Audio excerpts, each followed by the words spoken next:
This is Ujjwal Kashyap and I welcome you at iDesireUPSC. 24. The rise of the left wing. A powerful left wing group developed in India in the late 1920s and 1930s, contributing to the radicalization of the national movement. The goal of political independence acquired a clearer and sharper social and economic content. The stream of national struggle for independence and the stream of the struggle for social and economic emancipation of the suppressed and the exploited began to come together. Socialist ideas acquired roots in the Indian soil, and socialism became the accepted creed of Indian youth whose urges came to be symbolized by Jawaharlal Nehru and Subhas Chandra Bose. Gradually there emerged two powerful parties of the left, the Communist Party of India (CPI) and the Congress Socialist Party (CSP). Seminal in this respect was the impact of the Russian Revolution. On the 7th of November 1917, the Bolshevik Communist Party, led by V.I. Lenin, overthrew the despotic Tsarist regime and declared the formation of the first socialist state. The new Soviet regime electrified the colonial world by unilaterally renouncing its imperialist rights in China and other parts of Asia. Another lesson was driven home: if the common people, the workers and peasants and the intelligentsia, could unite and overthrow the mighty Tsarist empire and establish a social order where there was no exploitation of one human being by another, then the Indian people battling against British imperialism could also do so. Socialist doctrines, especially Marxism, the guiding theory of the Bolshevik Party, acquired a sudden attraction, especially for the people of Asia.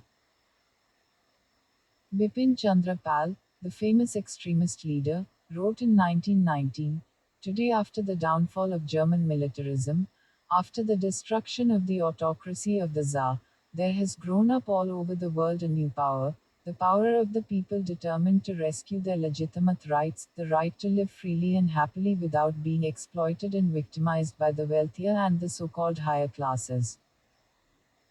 Socialist ideas now began to spread rapidly, especially because many young persons who had participated actively in the non-cooperation movement were unhappy with its outcome and were dissatisfied with Gandhian policies and ideas as well as the alternative Swarajist program. Several socialist and communist groups came into existence all over the country. In Bombay, S.A. Dange published a pamphlet Gandhi and Lenin and started the first socialist weekly, The Socialist. In Bengal, Muzaffar Ahmed brought out Navayug and later founded the Langal in cooperation with the poet Nazrul Islam. In Punjab, Ghulam Hussain and others published Inqilab, and in Madras, M. Singaravelu founded the Labour Kisan Gazette. Student and youth associations were organized all over the country from 1927 onwards. Hundreds of youth conferences were organized all over the country during 1928 and 1929 with speakers advocating radical solutions for the political, economic and social ills from which the country was suffering. Jawaharlal Nehru and Subhas Bose toured the country attacking imperialism, capitalism, and landlordism and preaching the ideology of socialism. The revolutionary terrorists led by Chandra Shekhar Azad and Bhagat Singh also turned to socialism. Trade union and peasant movements grew rapidly throughout the 1920s. Socialist ideas became even more popular during the 1930s as the world was engulfed by the Great Economic Depression. Unemployment soared all over the capitalist world. The World Depression brought the capitalist system into disrepute and drew attention towards Marxism and socialism. Within the Congress, the left-wing tendency found reflection in the election of Jawaharlal Nehru as president for 1936 and 1937 and of Subhas Bose for 1938 and 1939 and in the formation of the Congress Socialist Party. It was above all Jawaharlal Nehru who imparted a socialist vision to the national movement and who became the symbol of socialism and socialist ideas in India after 1929. The notion that freedom could not be defined only in political terms but must have a socio-economic content began increasingly to be associated with his name. Nehru became the president of the historic Lahore Congress of 1929 at a youthful 40. He was elected to the post again in 1936 and 1937.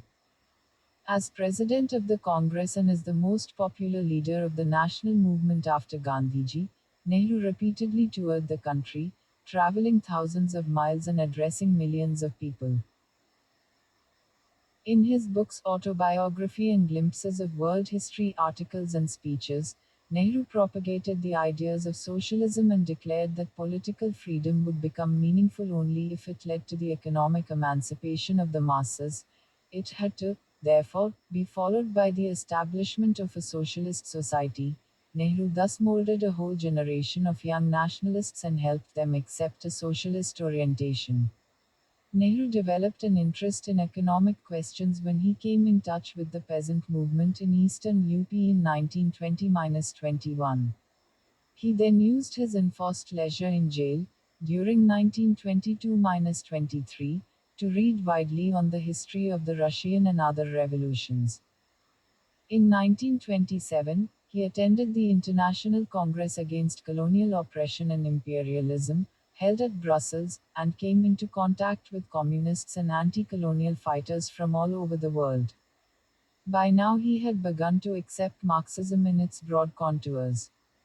The same year he visited the Soviet Union and was deeply impressed by the new socialist society.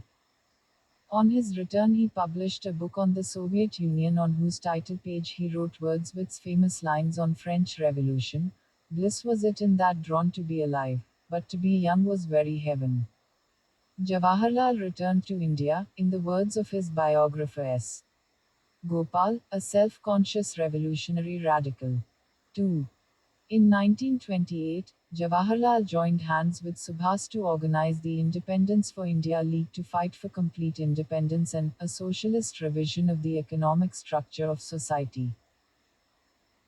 At the Lahore session of the Congress in 1929, Nehru proclaimed, I am a socialist and a republican, and am no believer in kings and princes, or in the order which produces the modern kings of industry, who have a greater power over the lives and fortunes of men than even the kings of old, and whose methods are as predatory as those of the old feudal aristocracy. India, he said, would have to adopt a full, socialist program, if she was to end her poverty and inequality. It was also not possible for the Congress to hold the balance between capital and labor and landlord and tenant, for the existing balance was terribly weighted in favor of the capitalists and landlords. Point 3. Nehru's commitment to socialism found a clearer and sharper expression during 1933-36. Answering the question, Whither India, in October 1933, he wrote, Surely to the great human goal of social and economic equality, to the ending of all exploitation of nation by nation and class by class. 4. And in December 1933 he wrote, The true civic ideal is the socialist ideal, the communist ideal. 5. He put his commitment to socialism in clear, unequivocal, and passionate words in his presidential address to the Lucknow Congress in April 1936. I am convinced that the only key to the solution of the world's problems and of India's problems lies in socialism, and when I use this word, I do so not in a vague humanitarian way but in the scientific, economic sense. I see no way of ending the poverty, the vast unemployment, the degradation, and the subjection of the Indian people except through socialism. That involves vast and revolutionary changes in our political and social structure. That means the ending of private property, except in a restricted sense, and the replacement of the present profit system by a higher ideal of cooperative service. 6. During these years, Nehru also emphasized the role of class analysis and class struggle. Nehru developed a complex relationship with Gandhiji during this period. He criticized Gandhiji for refusing to recognize the conflict of classes, for preaching harmony among the exploiters and the exploited, and for putting forward the theories of trusteeship by, and conversion of, the capitalists and landlords. In fact, Nehru devoted a whole chapter in his autobiography to gently combating some of the basic aspects of Gandhian ideology. At the same time, he fully appreciated the radical role that Gandhiji had played and was playing in Indian society. Defending Gandhiji against his left-wing critics, Jawaharlal contended in an article written in January 1936 that Gandhi has played a revolutionary role in India of the greatest importance because he knew how to make the most of the objective conditions and could reach the heart of the masses, while groups with a more advanced ideology functioned largely in the air. Moreover, Gandhiji's actions and teachings had inevitably raised mass consciousness tremendously and made social issues vital. And his insistence on the raising of the masses at the cost, wherever necessary, of vested interests has given a strong orientation to the national movement in favor of the masses. 7. Nehru's advice to other leftists in 1939 regarding the approach to be adopted towards Gandhiji in the Congress has been well summed up by Mohit Singh. Nehru believed that the overwhelming bulk of the Congress was composed of amorphous centrists, that Gandhiji not only represented them but was also essential for any genuinely widespread mass movement, that on no account should the left be at loggerheads with him or the centrists, but their strategy should rather be to pull the center to the left, possibilities for which existed, especially as far as Gandhiji was concerned. 8. But Nehru's commitment to socialism was given within a framework that recognized the primacy of the political, anti-imperialist struggle so long as India was ruled by the foreigner. In fact, the task was to bring the two commitments together without undermining the latter. Thus, he told the socialists in 1936 that the two basic urges that moved him were nationalism and political freedom is represented by the Congress and social freedom is represented by socialism, and that to continue these two outlooks and make them an organic whole is the problem of the Indian socialist. 9. Nehru, therefore, did not favor the creation of an organization independent of or separate from the Congress or making a break with Gandhiji and the right wing of the Congress. The task was to influence and transform the Congress as a whole in a socialist direction. And this could be best achieved by working under its banner and bringing its workers and peasants to play a greater role in its organization. And in no case, he felt, should the left become a mere sect apart from the mainstream of the national movement. Attracted by the Soviet Union and its revolutionary commitment, a large number of Indian revolutionaries and exiles abroad made their way there. The most well known and the tallest of them was M.N. Roy, who, along with Lenin, helped evolve the Communist International's policy towards the colonies.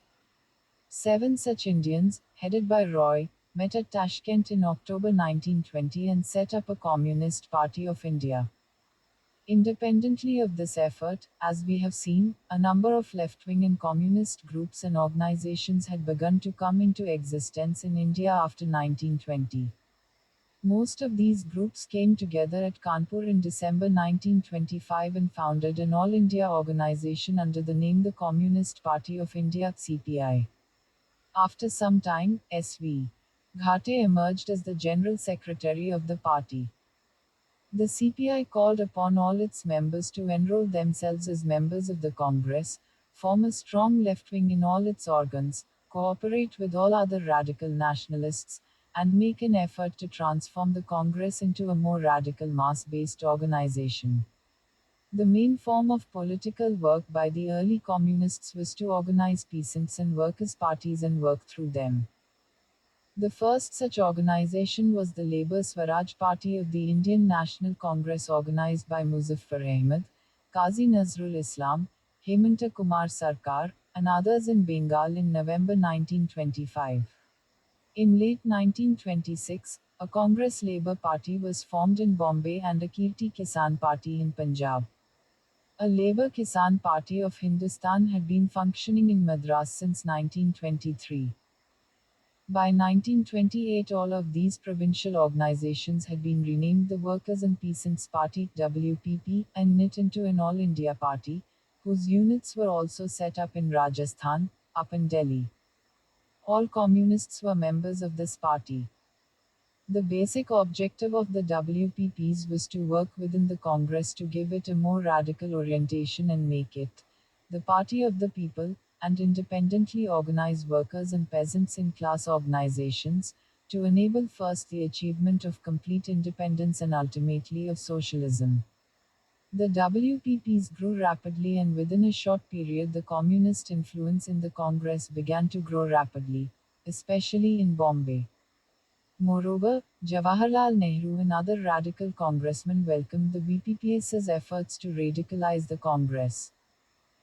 Along with Jawaharlal and Subhas Bose, the youth leagues and other left forces, the WPPs played an important role in creating a strong left wing within the Congress and in giving the Indian national movement a leftward direction.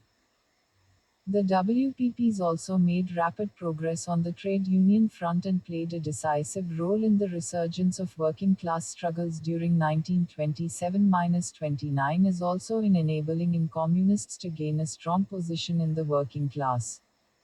The rapid growth of communist and WPP influence over the national movement was, however, checked and virtually wiped out during 1929 and after by two developments. One was the severe repression to which communists were subjected by the government. Already in 1922-24, communists trying to enter India from the Soviet Union had been tried in a series of conspiracy cases at Peshawar and sentenced to long periods of imprisonment. In 1924, the government had tried to cripple the nascent communist movement by trying S.A. Dange, Muzaffar Ahmed, Nalini Gupta and Shaukat Usmani in the Kanpur Bolshevik conspiracy case. All four were sentenced to 4 years of imprisonment. By 1929, the government was deeply worried about the rapidly growing communist influence in the national and trade union movements.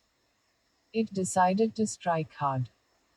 In a sudden swoop, in March 1929, it arrested 32 radical political and trade union activists, including 3 British communists, Philip Spratt, Ben Bradley and Lester Hutchinson, who had come to India to help organize the trade union movement. The basic aim of the government was to behead the trade union movement and to isolate the communists from the national movement. The 32 accused were put up for trial at Meerut. The Meerut conspiracy case was soon to become a cause célèbre. The defense of the prisoners was to be taken up by many nationalists including Jawaharlal Nehru, M.A. Ansari and M.C. Chagla. Gandhiji visited the Meerut prisoners in jail to show his solidarity with them and to seek their cooperation in the coming struggle. Speeches of defense made in the court by the prisoners were carried by all the nationalist newspapers, thus familiarizing lakhs of people for the first time with communist ideas. The government designed to isolate the communists from the mainstream of the national movement not only miscarried but had the very opposite consequence. It did, however, succeed in one respect. The growing working class movement was deprived of its leadership. At this early stage, it was not easy to replace it with a new leadership. As if the government blow was not enough, the communists inflicted a more deadly blow on themselves by taking a sudden lurch towards what is described in leftist terminology as sectarian politics or leftist deviation. Guided by the resolutions of the Sixth Congress of the Communist International, the Communists broke their connection with the National Congress and declared it to be a class party of the bourgeoisie. Moreover, the Congress and the bourgeoisie it supposedly represented were declared to have become supporters of imperialism. Congress plans to organize a mass movement around the slogan of Purna Swaraj were seen as sham efforts to gain influence over the masses by bourgeois leaders who were working for a compromise with British imperialism. Congress left leaders, such as Nehru and Bose, were described as agents of the bourgeoisie within the national movement, who were out to bamboozle the mass of workers and keep the masses under bourgeois influence. The communists were now out to expose all talk of nonviolent struggle and advance the slogan of armed struggle against imperialism. In 1931, the Gandhi-Irvin Pact was described as a proof of the Congress betrayal of nationalism. Finally, the Workers' and Peasants' Party was also dissolved on the ground that it was unadvisable to form a two-class Workers' and Peasants' Party, for it was likely to fall prey to petty bourgeois influences. The Communists were to concentrate, instead, on the formation of an illegal, independent and centralized Communist Party.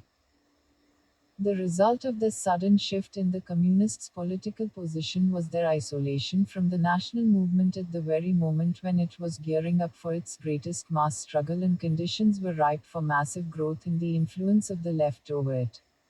Further, the Communists split into several splinter groups. The government took further advantage of this situation and, in 1934, declared the CPI illegal.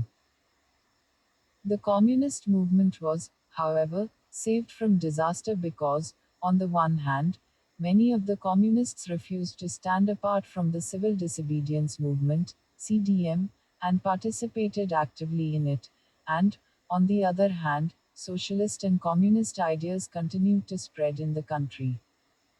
Consequently, many young persons who participated in the CDM or in revolutionary terrorist organizations were attracted by socialism, Marxism, and the Soviet Union, and joined the CPI after 1934. The situation underwent a radical change in 1935 when the Communist Party was reorganized under the leadership of P.C. Joshi. Faced with the threat of fascism, the Seventh Congress of the Communist International, meeting at Moscow in August 1935, radically changed its earlier position and advocated the formation of a united front with socialists and other anti-fascists in the capitalist countries and with bourgeois-led nationalist movements in colonial countries. The Indian Communists were to once again participate in the activities of the mainstream of the national movement led by the National Congress. The theoretical and political basis for the change in communist politics in India was laid in early 1936 by a document popularly known as the Dutt-Bradley thesis. According to this thesis, the National Congress could play a great part and a foremost part in the work of realizing the anti-imperialist People's Front. 10. The Communist Party now began to call upon its members to join the Congress and enroll the masses under their influence to the Congress. In 1938, it went further and accepted that the Congress was the central mass political organization of the Indian people ranged against imperialism. 11 and, in 1939, P.C. Joshi wrote in the party weekly, National Front, that the greatest class struggle today is our national struggle, of which Congress was the main organ.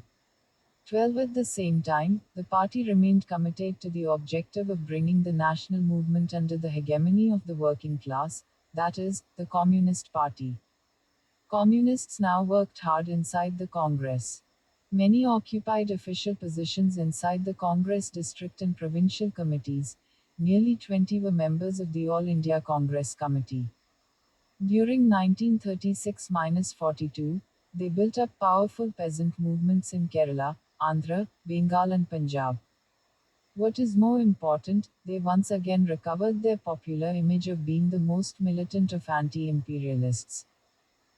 The move towards the formation of a socialist party was made in the jails during 1930-31 and 1932-34 by a group of young congressmen who were disenchanted with Gandhian strategy and leadership and attracted by socialist ideology.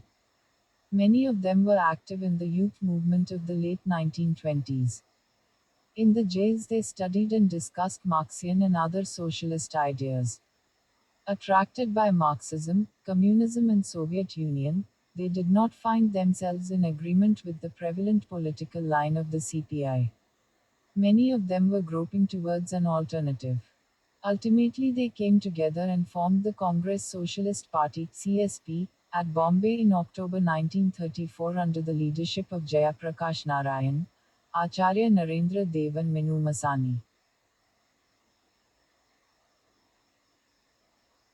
From the beginning, all the Congress socialists were agreed upon four basic propositions: that the primary struggle in India was the national struggle for freedom and that nationalism was a necessary stage on the way to socialism, that socialists must work inside the National Congress because it was the primary body leading the national struggle and, as Acharya Narendra Dev put it in 1934, it would be a suicidal policy for us to cut ourselves off from the national movement that the Congress undoubtedly represents, that they must give the Congress and the national movement a socialist direction, and that to achieve this objective they must organize the workers and peasants in their class organizations, wage struggles for their economic demands and make them the social base of the national struggle.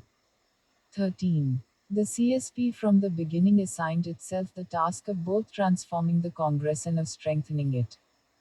The task of transforming the Congress was understood in two senses. One was the ideological sense. Congressmen were to be gradually persuaded to adopt a socialist vision of independent India and a more radical pro labor and pro peasant stand on current economic issues. This ideological and programmatic transformation was, however, to be seen not as an event but as a process. As Jayaprakash Narayan repeatedly told his followers in 1934, we are placing before the Congress a program and we want the Congress to accept it. If the Congress does not accept it, we do not say we are going out of the Congress. If today we fail, tomorrow we will try, and if tomorrow we fail, we will try again. 14. The transformation of the Congress was also seen in an organizational sense, that is, in terms of changes in its leadership at the top. Initially, the task was interpreted as the displacement of the existing leadership, which was declared to be incapable of developing the struggle of the masses to a higher level. The CSP was to develop as the nucleus of the alternative socialist leadership of the Congress. As the Meerut thesis of the CSP put it in 1935, the task was to wean the anti-imperialist elements in the Congress away from its present bourgeois leadership and to bring them under the leadership of revolutionary socialism. 15. This perspective was, however, soon found to be unrealistic and was abandoned in favor of a composite leadership in which socialists would be taken into the leadership at all levels. The notion of alternate left leadership of the Congress and the national movement came up for realization twice at Tripuri in 1939 and at Ramgarh in 1940. But when it came to splitting the Congress on a left right basis and giving the Congress an executive left wing leadership, the CSP, as also the CPI, shied away. Its leadership, as also CPI's, realized that such an effort would not only weaken the national movement but isolate the left from the mainstream, that the Indian people could be mobilized into a movement only under Gandhiji's leadership, and that, in fact, there was at the time no alternative to Gandhiji's leadership. However, unlike Jawaharlal Nehru, the leadership of the CSP, as also of other left groups and parties, was not able to fully theorize or internalize this understanding, and so it went back again and again to the notion of alternative leadership. The CSP was, however, fairly well grounded in the reality of the Indian situation. Therefore, it never carried its opposition to the existing leadership of the Congress to breaking point. Whenever it came to the crunch, it gave up its theoretical position and adopted a realistic approach close to that of Jawaharlal Nehru's. This earned it the condemnation of the other left wing groups and parties. For example, in 1939, they were chastised for their refusal to support Subhas Bose in his confrontation with Gandhiji and the right wing of the Congress. At such moments, the socialists defended themselves and revealed flashes of an empiricist understanding of Indian reality. Jayaprakash Narayan, for example, said in 1939 after Tripuri, "We socialists do not want to create factions in the Congress, nor do we desire to displace the old leadership of the Congress and to establish rival leadership. We are only concerned with the policy and program of the Congress. We only want to influence the Congress decisions. Whatever our differences with the old leaders, we do not want to quarrel with them. We all want to march shoulder to shoulder in our common fight against imperialism." 16. From the beginning, the CSP leaders were divided into three broad ideological currents: the Marxian, the Fabian, and the current influenced by Gandhiji. This would not have been a major weakness, in fact, it might have been a source of strength for a broad socialist party which was a movement. But the CSP was already a part, and a cadre based party at that, within a movement that was the National Congress.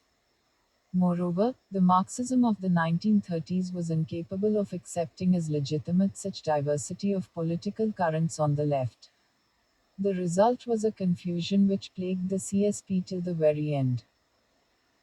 The party's basic ideological differences were papered over for a long time because of the personal bonds of friendship and a sense of comradeship among most of the founding leaders of the party, the acceptance of Acharya Narendra Dev and Jayaprakash Narayan as its senior leaders, and its commitment to nationalism and socialism. Despite the ideological diversity among the leaders, the CSP as a whole accepted a basic identification of socialism with Marxism. Jayaprakash Narayan, for example, observed in his book Why Socialism? That, today more than ever before, it is possible to say that there is only one type, one theory of socialism, Marxism. 17 Gradually, however, as Gandhiji's politics began to be more positively evaluated, large doses of Gandhian and liberal democratic thought were to become basic elements of the CSP leadership's thinking. Several other groups and currents developed on the left in the 1930s. M.N. Roy came back to India in 1930 and organized a strong group of Royists who underwent several political and ideological transformations over the years. Subhas Bose and his left-wing followers founded the Forward Bloc in 1939 after Bose was compelled to resign from the presidentship of the Congress. The Hindustan Socialist Republican Association, the Revolutionary Socialist Party, and various Trotskyist groups also functioned during the 1930s. There were also certain prestigious left-wing individuals, such as Swami Sajanand Saraswati, Professor N.G. Ranga, and Indulal Yagnik, who worked outside the framework of any organized left-wing party. The CPI, the CSP and Jawaharlal Nehru, Subhas Bose and other left groups and leaders all shared a common political program which enabled them, despite ideological and organizational differences, to work together after 1935 and make socialism a strong current in Indian politics. The basic features of this program were consistent and militant anti imperialism, anti landlordism, the organization of workers and peasants in trade unions and Kisan Sabhas, the acceptance of a socialist vision of independent India and of the socialist program of the economic and social transformation of society, and an anti fascist, anti colonial, and anti war foreign policy. Despite the fact that the left cadres were among the most courageous, militant, and sacrificing of freedom fighters, the left failed in the basic task it had taken upon itself to establish the hegemony of socialist ideas and parties over the national movement. It also failed to make good the promise it held out in the 1930s. This is, in fact, a major enigma for the historian. Several explanations for this complex phenomenon suggest themselves. The left invariably fought the dominant Congress leadership on wrong issues and, when it came to the crunch, was either forced to trail behind that leadership or was isolated from the national movement. Unlike the Congress right wing, the left failed to show ideological and tactical flexibility. It sought to oppose the right wing with simplistic formulae and radical rhetoric. It fought the right wing on slippery and wrong grounds. It chose to fight not on questions of ideology but on methods of struggle and on tactics. For example, its most serious charge against the Congress right wing was that it wanted to compromise with imperialism, that it was frightened of mass struggle, that its anti imperialism was not wholehearted because of bourgeois influence over it. The right wing had little difficulty in disposing of such charges. The people rightly believed it and not the left. Three important occasions may be cited as examples. In 1936-37, the left fought the right within the Congress on the issue of elections and office acceptance, which was seen as a compromise with imperialism. In 1939-42, The fight was waged on the issue of the initiation of a mass movement, when Gandhiji's reluctance was seen as an aspect of his soft attitude towards imperialism and as the missing of a golden opportunity. And, in 1945-47, the left confronted the dominant Congress leadership, including Jawaharlal Nehru and Maulana Azad, on the question of negotiations for the transfer of power, which were seen as British imperialism's last-ditch effort to prolong their domination and the tired Congress leadership's hunger for power or even betrayal. The left also failed to make a deep study of Indian reality. With the exception of Jawaharlal Nehru, the left saw the dominant Congress leadership as bourgeois. Its policy of negotiations is working towards a compromise with imperialism. Any resort to constitutional work is a step towards the abandonment of the struggle for independence. It took recourse to a simplistic model of analyzing Indian social classes and their political behavior. It saw all efforts to guide the national movement in a disciplined manner as imposing restrictions on the movement. It constantly counterposed armed struggle to non-violence as a superior form and method of struggle, rather than concentrating on the nature of mass involvement and mobilization and ideology. It was convinced that the masses were ever ready for struggles in any form if only the leaders were willing to initiate them. It constantly overestimated its support among the people. Above all, the left failed to grasp the Gandhian strategy of struggle. A major weakness of the left was the failure of the different left parties, groups, and individuals to work unitedly except for short periods. All efforts at forging a united front of left wing elements ended in frustration. Their doctrinal disputes and differences were too many and too passionately held, and the temperamental differences among the leaders overpowering. Nehru and Bose could not work together for long and bickered publicly in 1939. Nehru and the socialists could not coordinate their politics. Bose and socialists drifted apart after 1939. The CSP and the communists made Herculean efforts to work together from 1935 to 1940. The CSP opened its doors to communists and Royists in 1935 so that the illegal Communist Party could have legal avenues for political work. But the socialists and communists soon drifted apart and became sworn enemies. The inevitable result was a long-term schism between the socialists who suffered from an anti-communist phobia and communists who saw every socialist leader as a potential bourgeois or, after 1947, American agent. The left did succeed in making a basic impact on Indian society and politics. The organization of workers and peasants, discussed elsewhere, was one of its greatest achievements. Equally important was its impact on the Congress. Organizationally, the left was able to command influence over nearly one-third of the votes in the All India Congress Committee on important issues. Nehru and Bose were elected Congress presidents from 1936 to 1939. Nehru was able to nominate three prominent socialists, Acharya Narendra Dev, Jayaprakash Narayan and Achyut Patwardhan, to his working committee.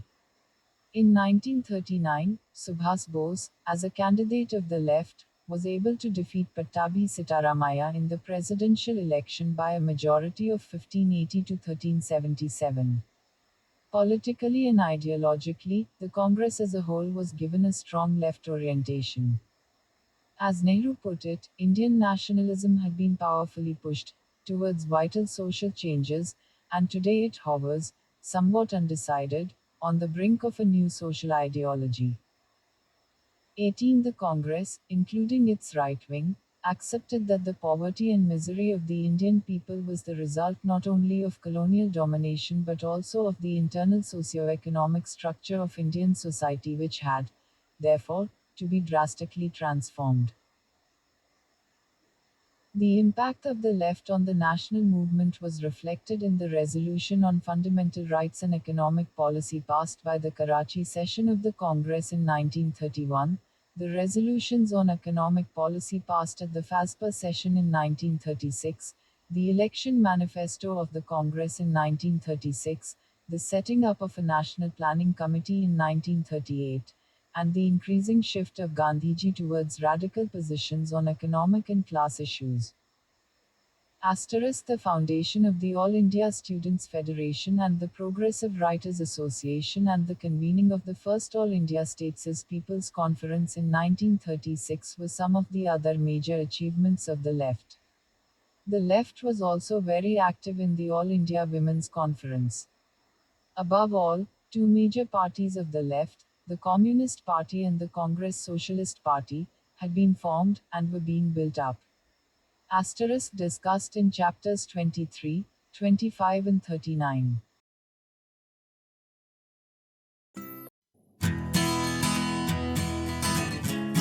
I hope the session was helpful to you.